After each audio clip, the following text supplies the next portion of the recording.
ইসরায়েলের তিন বাহিনীর একটি শিবিরে ক্ষেপণাস্ত্র হামলা চালিয়েছে ইরান।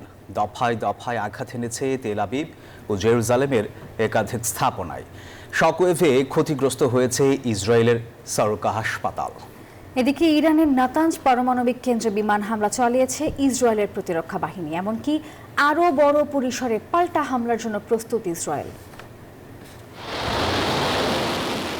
ইরানের হামলায় কাঁপছে নেতানিয়াহুর দেশ। বৃহস্পতিবার ইসরায়েলের বিভিন্ন সামরিক স্থাপনা লক্ষ্য করে একের পর এক ক্ষেপণাস্ত্র নিক্ষেপ করে ইরানের সামরিক বাহিনী। এতে ইসরায়েলের উন্নত আকাশ প্রতিরক্ষা ব্যবস্থাকে ভেদ করে গুরুত্বপূর্ণ লক্ষ্যবস্তুতে আঘাত হানে তেহরান। আইআরএনএ বলছে ইসরায়েলের সামরিক বাহিনীর কমান্ড সেন্টার, গোয়েন্দা বিভাগের সদর দপ্তর এবং সামরিক বাহিনী গোয়েন্দা শাখার একটি শিবিরে আঘাত হানে ইরানের ক্ষেপণাস্ত্র। এ সময় ইসরায়েলের একটি হাসপাতালে ব্যাপক ক্ষতিগ্রস্ত হয়। একের পর এক বোমা আমাদের আঘাত করছে। এসব হামলা শহরে নয়, আমাদের হৃদয়ে রক্তক্ষরণ হচ্ছে।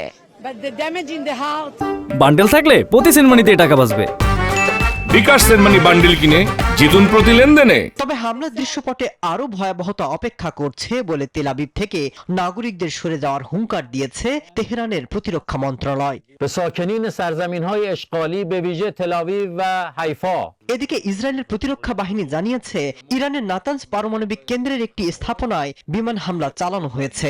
ইরানের রাজধানী তেহরান এবং দেশটির অন্যান্য অঞ্চলেও নতুন করে হামলা চালিয়েছে ইসরায়েলের সামরিক বাহিনী। বাড়ছে হতাহতের সংখ্যা। ইসরায়েলের প্রধানমন্ত্রী বেনিয়ামিন নেতানিয়াহু হুঁশিয়ারি দিয়ে বলেছেন ইরানকে কড়া মূল্য দিতে হবে।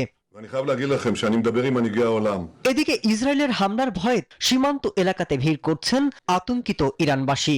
যদিও ভয় না পেয়ে ইরানিদের আরো ঐক্য হওয়ার বার্তা দিয়েছেন দেশটির প্রেসিডেন্ট। মাসুদ রানা, নিউজ 24।